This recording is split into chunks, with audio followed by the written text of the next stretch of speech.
So, hello, hello, hello. It's not very loud, is it? I have a big mouth, so we'll solve that problem this way. So how many people have seen this orange badge as you've been walking around the conference? So they're orange for construction. That's what they mean. Lisa Build was kind of a brainchild of something Brett and I've done many times before at a couple of other conferences where we come in and help them with the network. At LISA, we have traditionally had, how shall I put this politely, not the best wireless. And so last, huh? Yes. And so last year this kind of came to a head, and I had mentioned to Hillary and the other Usenix staff that I've done this before, and they came to me and say, would you do it again? And so I contacted Brett, and he and I have a long association doing fun stuff like this. And we put it together over last several months with many trials and tribulations between the two of us, and you guys have wireless.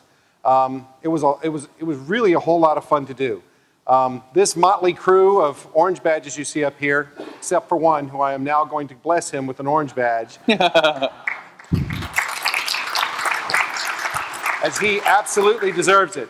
So this crew came in Sunday morning with no expectations whatsoever about what we were going to do. We found old hardware from various 4 points of the compass. Literally somebody who's not here. Where's Dragos? We got to find him. Went to Redmond to go get us another machine because we were short some machines. We found some machines didn't have memory. We found some stuff didn't have software. There were a lot of trials. And between all of that, this group came together. We worked really hard, and we built the network. I'm going to let Brett talk about some of the implementation parts of it. And then what I'd like to do is give this group an opportunity to speak a little bit about their experiences and let you guys ask questions. Next year, we've been already asked to do this again. I'm certainly going to be here. I don't know about the rest of this motley crew or Brett, but I think we're going to jump in and do it again. And when we do, we're looking for more people. So if you're at all interested in doing something like this, ask them questions. I'm sure they have answers. So with that, Mr. Thorson. Yes, you have to work for me again. Hey, I'm Brett. Before we get started, is there a mic down there somewhere? Can you guys just introduce yourselves so everybody knows who you are and maybe like where you work? I'm Steve Anthony from Lehigh University in Bethlehem, Pennsylvania. I am Monroe Solog from Lehigh University, Bethlehem, Pennsylvania. Adam Moskowitz from MathWorks near Boston. Christopher DeMarco from Maya in Pittsburgh. Kevin Tower, I'm actually the local of the group. I'm from University of Washington. Matt Monroe, I'm from Google in Pittsburgh. Tao Sapola, I'm from City of Edmonton, Canada.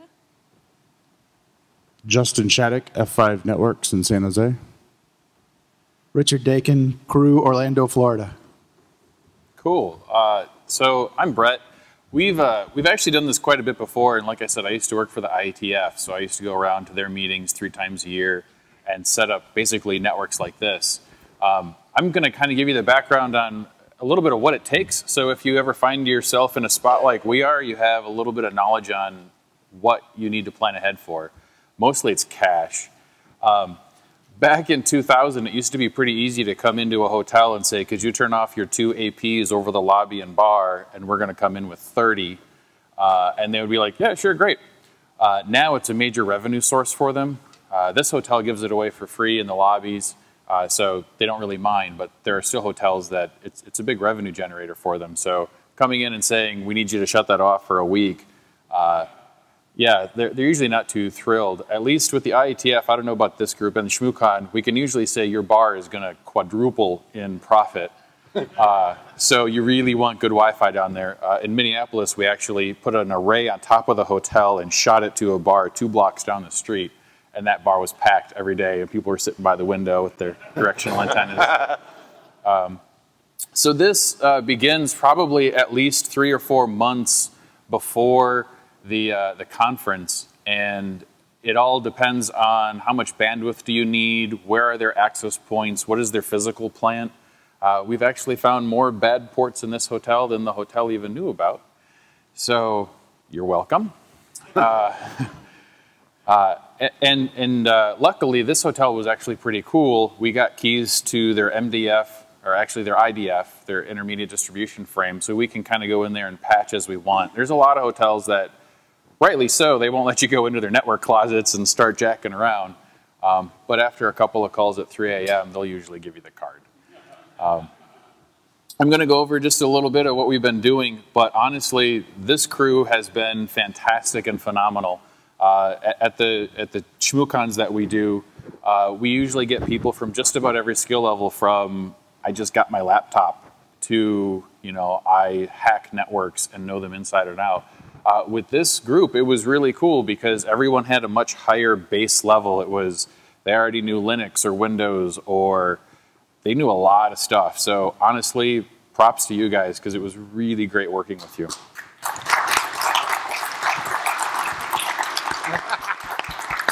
One of the things that really helped us out were these Xeris arrays, what I call 802.11 digital showers. They are here over in B, and there's one on the far side in D. What you're looking at is a snapshot that we took of one of the APs that's up against a back wall. So this is actually the service corridor, where if you were in D at all today, you heard trains rolling by. Those were the food carts. But this is everybody that was in the room at the time. This is what that access point is seeing right now, and it keeps refreshing. So I didn't want to send anyone into a shock. But those are all the access points it sees. The orange ones are 5 gigahertz, and somewhere in here, if you were able to click, the green ones are the 2 gigahertz. We've actually had probably about 75% of the people on 5 gig. So good job. Yay. And then we've been collecting stats. We negotiated with the hotel for 40 megabits, and we exceeded that once while Monroe and I were trying to do traffic shaping. We kind of blew past that, and then we did traffic shaping, and we came back. So the hotel was like, yeah, you've been under 40 megabits, except for this like 30-second window when you like just knocked everything out of the park. So that's what that is. So we're keeping pretty good stats. Click, move, graphics. All right, let's see. Oh, it's command, that's right. This is log stash, well, at least part of it. And again, this is, that is awful. Sometimes PowerPoint is the answer. This is Logstash, and what we're looking at is DHCP requests and ACKs. So you can see there's a lot of people asking for addresses. We kind of think it's because they come from other networks. Basically, if you're out in the hallway or on a different floor, you're on Usenix. So when you come back in here, you reassociate with our network and you ask for an address. Since we're not authoritative, we don't NAC you, some of the computers like to be like, are you sure? I really want that address. Can you give it to me? And until they time out, then you finally fail over onto our network. It's the typical statistics that you'd see at just about any conference. Morning, the talks start, then there's the lunch break, then there's the afternoon, then there's the cookie break, and then there's the rest of the afternoon, and then the dinner break, and then there's usually a small bump after that where things pick up just a little bit. So that's really all that is. I'm going to put up, again, this is like, if you saw someone with bad slides today, I'm going to beat them. So this is the worst slide ever.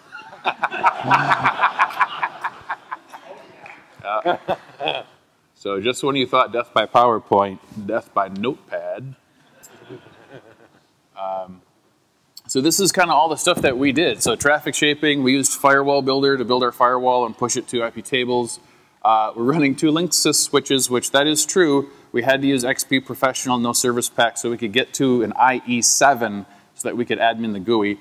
There was a command line interface on there, but I think you had to SSH, log in, hit Control-Z, log in again. Hopefully those will set themselves on fire before we leave for this one. These Xeris arrays, they worked really well. One of them has been dropped twice, still works, so they're pretty tough. They end-of-lifed in 2013. Last firmware was put on in 2006, but they still work. and we're going to try to get more, because essentially you've seen we did the Grand Ballrooms, so we're hoping like in DC we're going to be able to do more of the pre-function areas and maybe some of the classrooms. We don't know. We have 3 servers that are kind of running everything that you've seen set up, Frank, Beans, and Zipper. And we're running all of those different things at the top. Yeah, go ahead and Google that at some point, and maybe you'll see a movie reference, and you can watch that tonight on your Netflix. Just don't stream it on our network. With that, I mean, there's a lot more we can talk about, but I think it's more useful if people ask questions, and we can, the people who actually did a lot of the heavy lifting can answer the questions. Do you guys want to talk about your experiences a little bit? Kind of start some questions out. What was your favorite part of this event? You're holding the mic. My favorite part of this event was working closely with people who I knew vaguely from other LISAs, or maybe knew their faces and didn't know who they were, or didn't know them at all. And I feel like I got to know a lot more LISA people this year by doing this, working together, than I ever have in the past, and that was tremendous. I encourage anybody who has an opportunity to participate in years to come, do this. This is fun. This is a good time.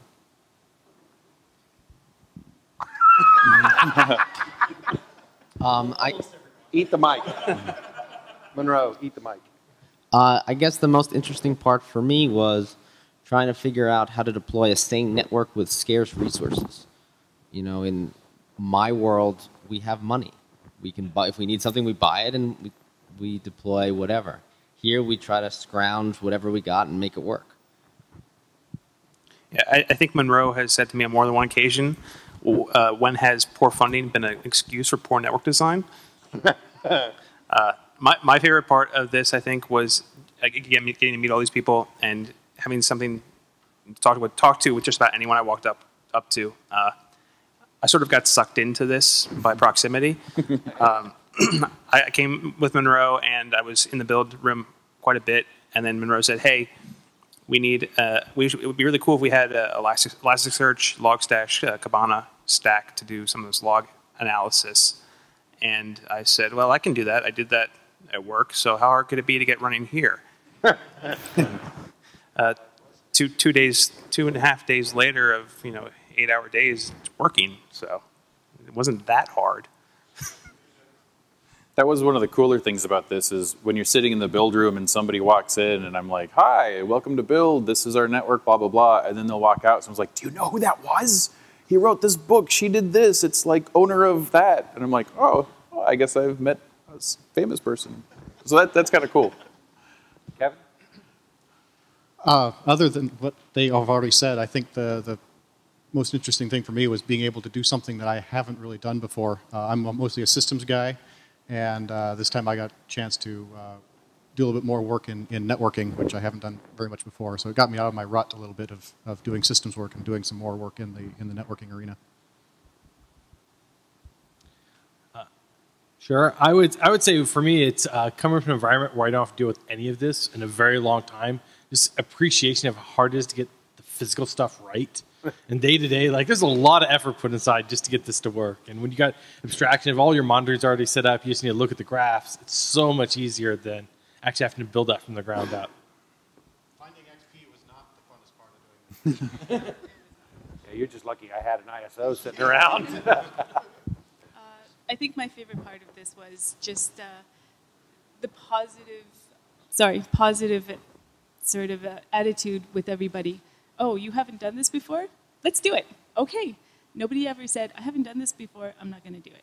Right? And that was just amazing. Like, it was so good. We each got to do something that maybe we haven't done before, which was kind of cool.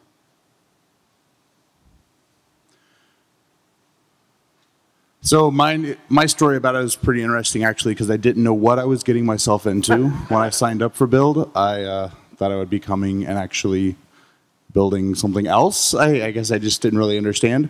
And so I looked the day before when I registered and picked up badges for myself and somebody else. It said that it started at 7, so I got here at 6:30. You guys all got here at like 9:30. no, I was down there by 8. That's well, that I remember seeing the room and nothing was in there. I'm like, what are we building? What is all this? Like, what is going on? And nobody really knew until kind of we all got together and we're like, oh, we're putting this network together. So somebody else had already said it, but we really take for granted having. I mean, now myself being at F5, we have devices that'll do all of this in a 1U box, and it takes no time at all to set up. So building it all from scratch was a lot of fun.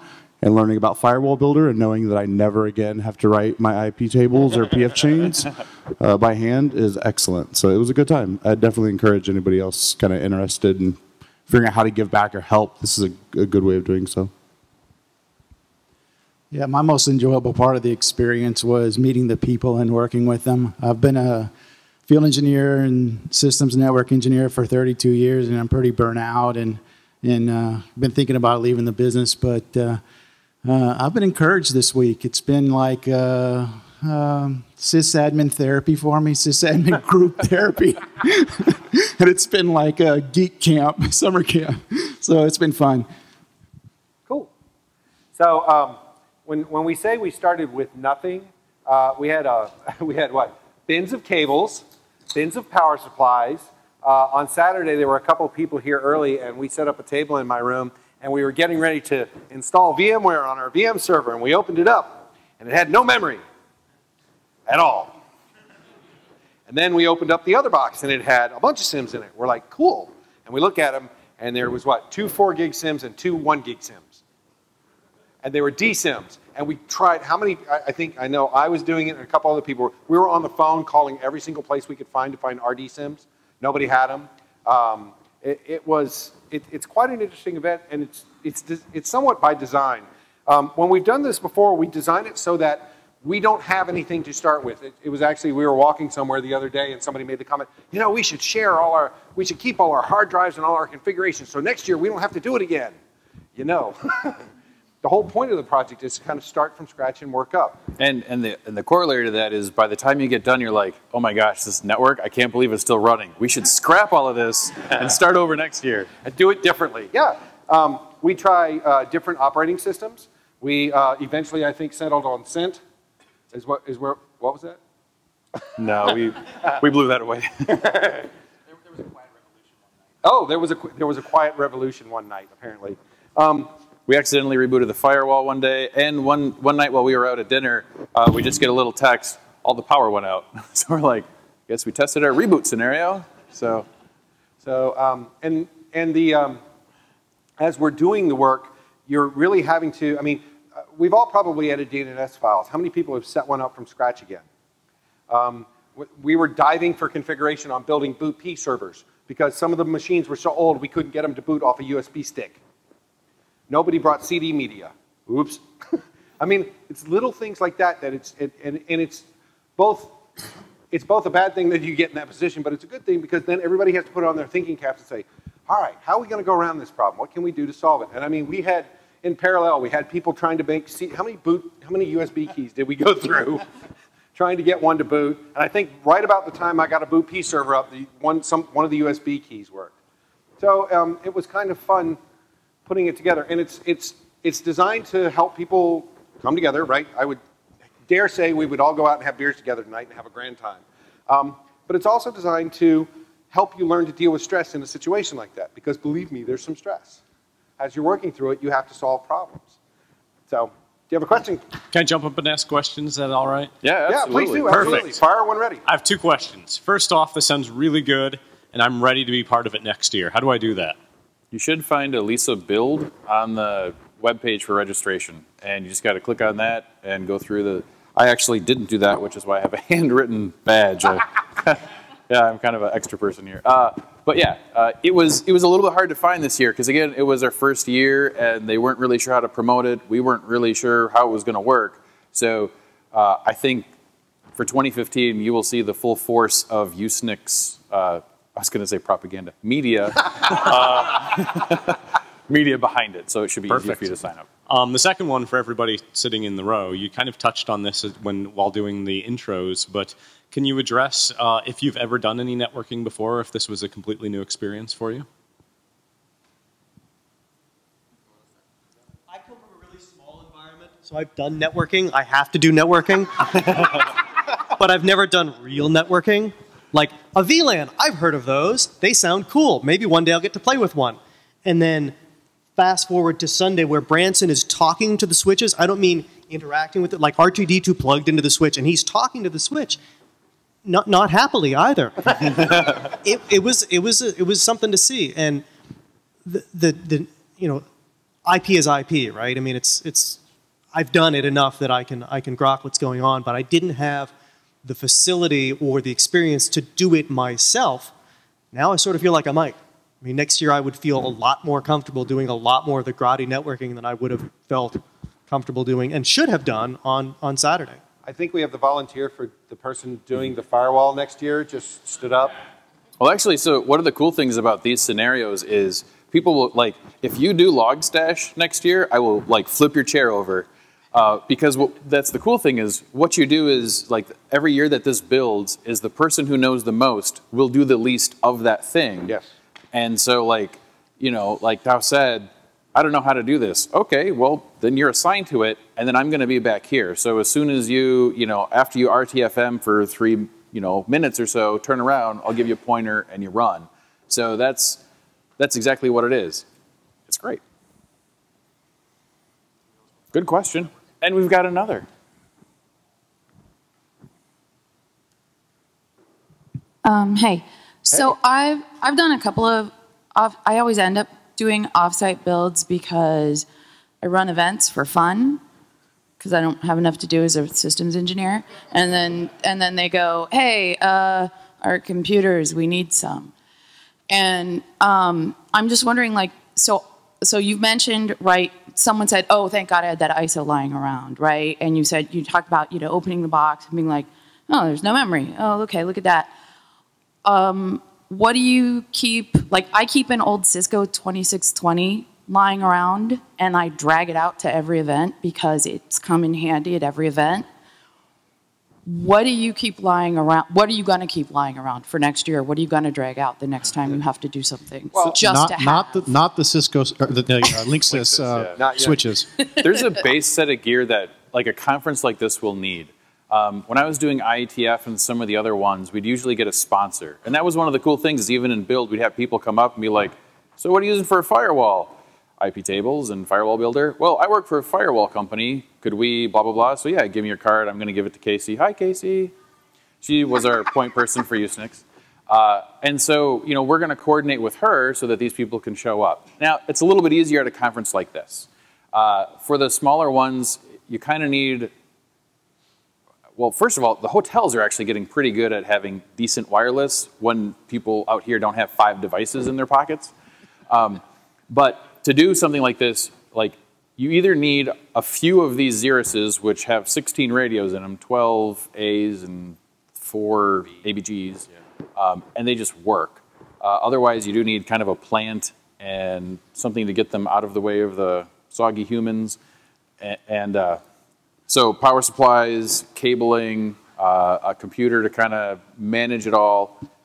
That's really about it. And access cable to the tester. plant. And a cable tester. Those came in real handy. One of the things I brought this year that I think helped us is I just grabbed an access point, a home router access point from home, and I fired it up. And I use it for my class, and we used it so that we could all get on a network and start plugging into things and all work together.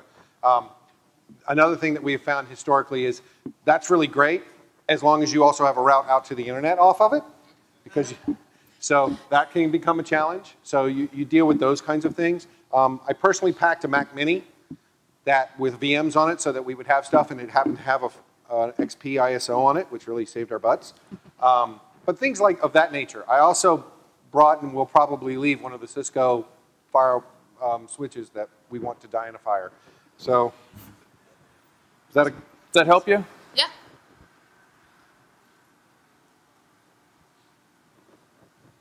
So in terms of the setup for the, let's say you have 2 or more access points, do you connect them directly to the Ethernet link, or you do a client bridge and things like that? Somebody take that one. I didn't hear the question.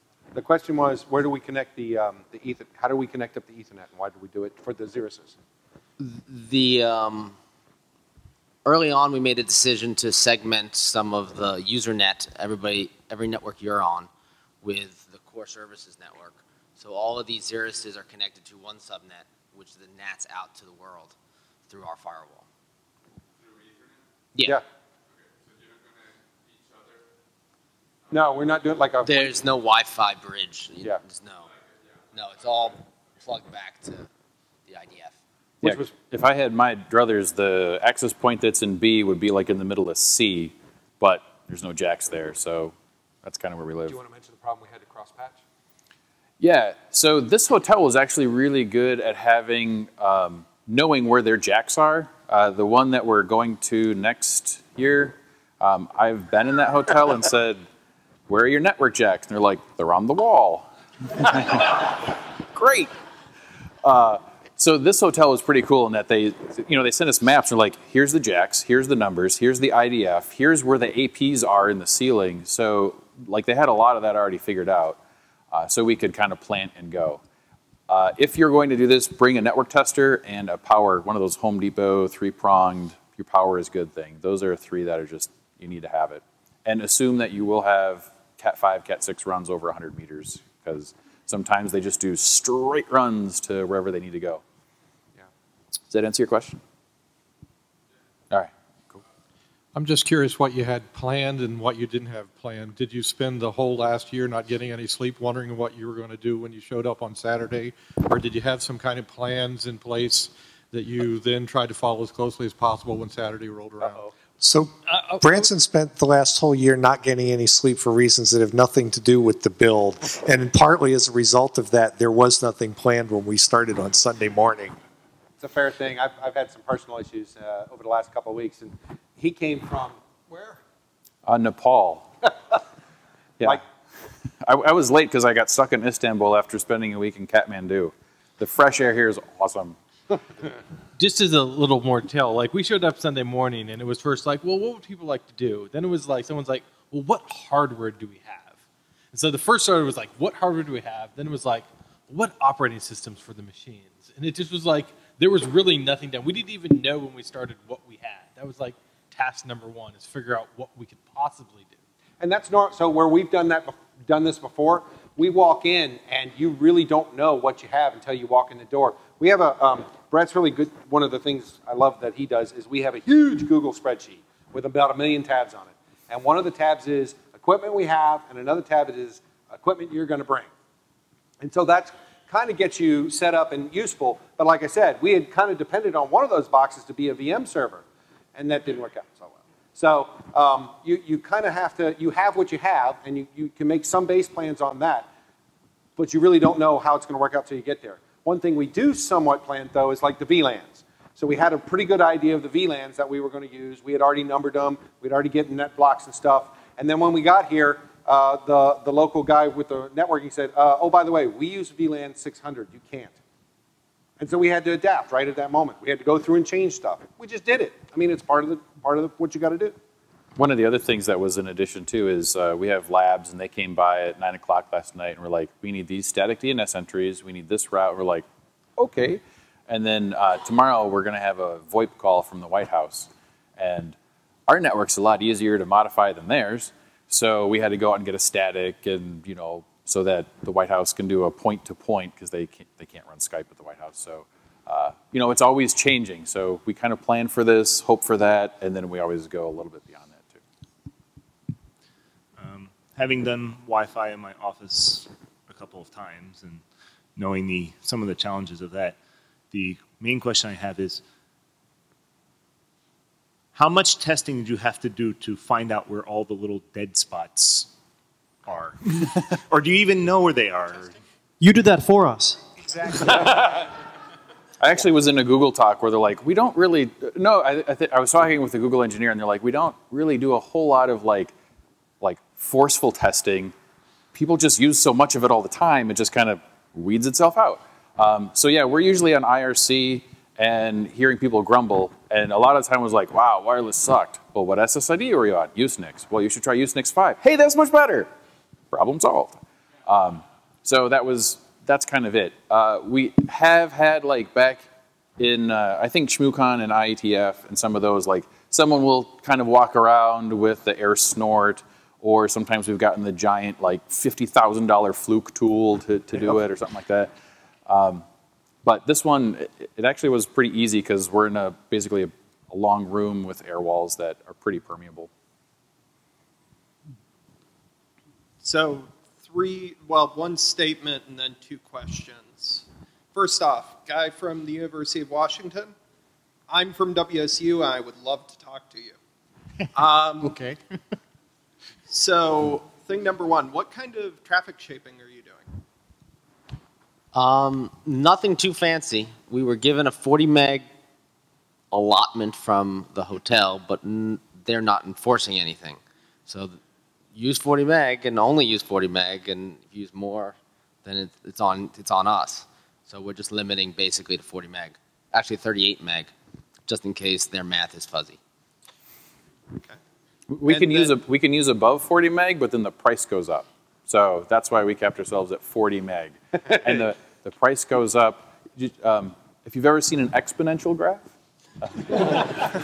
So yeah, we cap ourselves, like I said, at 38. And Monroe was the guy who, this is what is really cool, is, had you done traffic shaping before? Not with TC. Yeah, so, it was just, like I said, it was just him and me sitting next to each other, and he dove into the man page, he figured it out. All I had to do was like start an SCP to my server back home just to blow, bandwidth by, and then I'm like, yep, now it's really bad. Yep, now it's really good. And last question, how are you preventing crosstalk with just using a large /16? So, chatty devices such as Windows boxes, how are you preventing them from being chatty? I guess the easy answer for that is we're not. Yeah. There's not really that many devices. It is a large subnet, but it's mostly empty. We could have made it much smaller, and the broadcast domain wouldn't have been so much of a problem. But in practice, it's the same size because there's only 1,200 devices on it anyway. Fair enough. Thank you. Sure. Some of these conferences too, like when I go to a hotel and I have something on my phone that I need to get to my laptop, and I just want an SCP between the two, and I'm like, oh, they've got that, I don't know what you call it, you can't talk to your neighbor kind of thing. That's really annoying. And so what I've learned, at least from the ShmooCons and the IETFs, is if you're on a VLAN, you get to see everybody else on that VLAN. There was actually talk once of the IETF going to Disney, and they had a great conference setup, but the deal breaker was they filtered a lot of traffic. We couldn't get IPv6 through their firewall, and because they didn't want somebody sitting at the Flamingo and Duck Hotel surfing porn. Rightly so, it's a Disney property.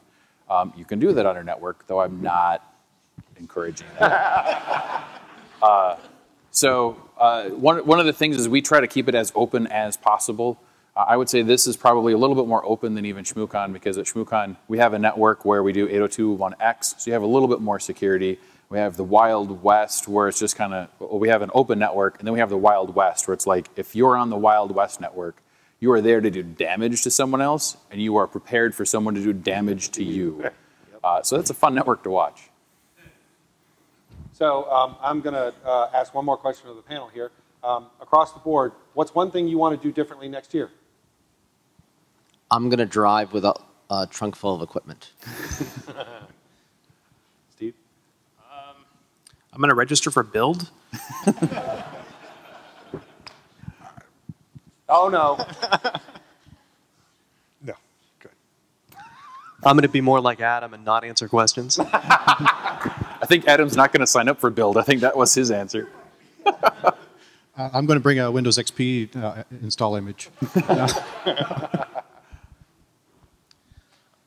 I think next year is try to basically focus on a couple new technologies to work on.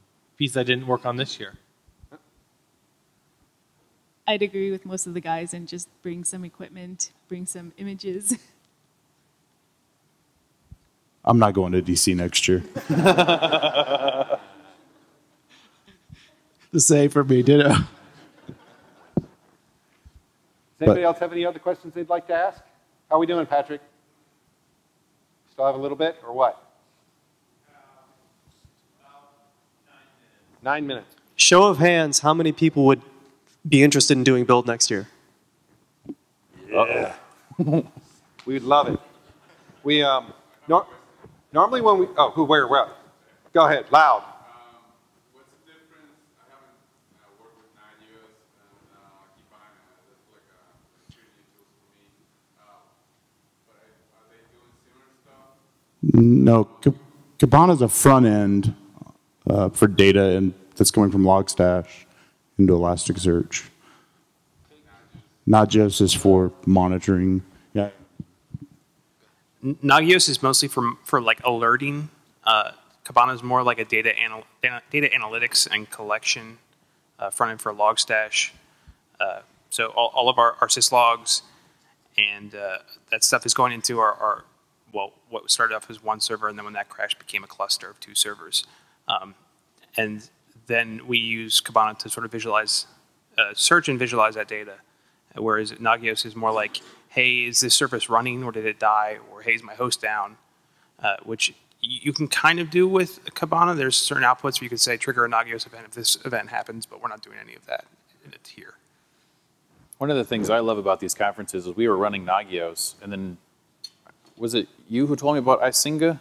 Yeah, so Monroe's like, hey, you should check out iSync. I'd never heard of it because honestly, you know, you get Nagios set up with your either NERPy or SSH, and you're like, set it and forget it. And then someone else came in and talked about Truck, THRUK. So it's cool because you come in with like, well, these are the tools I know, and then someone will come in and be like, well, that's been forked and this and that, and I mean, even the bind is what, Kia? But then split, Yeah, so that's complicated. yeah. Did we use Kia? No. We use Bind 9, right? Yeah, but who knows? Maybe next year it's Kia or whatever it is after a year. Yeah, so kind of as a summary, Brett and I have done this. At SHMU, we have close to, what, 50, 55 people in the room. We break up into fairly large teams and go through this exercise. And we were able to accomplish, I'd say, 2/3 of what that team accomplishes with this team here. Yeah. And I can't say how proud I am of them and how hard they worked and how well they did. So if you guys see them, tell them thank you, buy them a beer or 3. And I'm sure David Nolan is quite happy. He has not had to get one single phone call this year to jump up and go fix the wireless, which is a pleasant change. Casey's in the back nodding emphatically. So next year we would love to have more. Yes? 5 minutes. High five, nice job, Branson. So anybody else have any other questions in all seriousness? If you're interested in it, talk to these people. Come talk to us. Brett and I are very approachable. We love to talk about this and talk to people.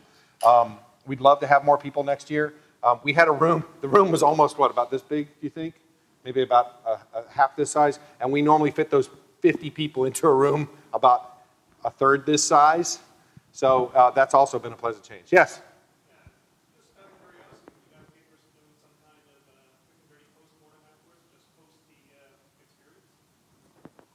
I wouldn't be interested in it. I'll be honest with you. I mean, once we pack everything up and walk away, done.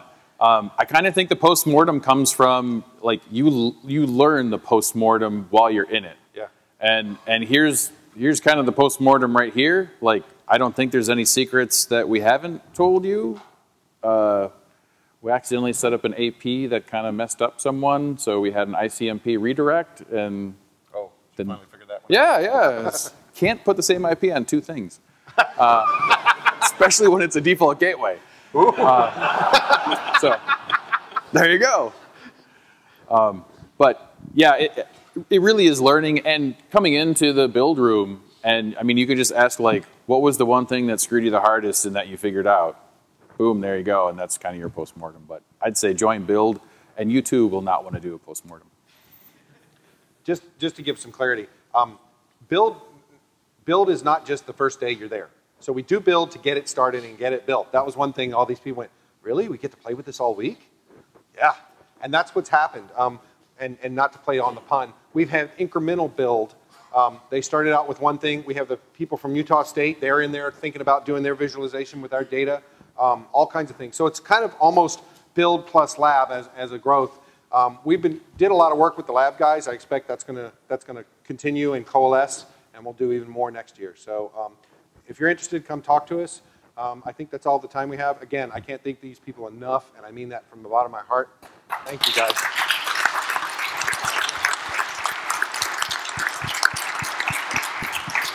Thanks, y'all.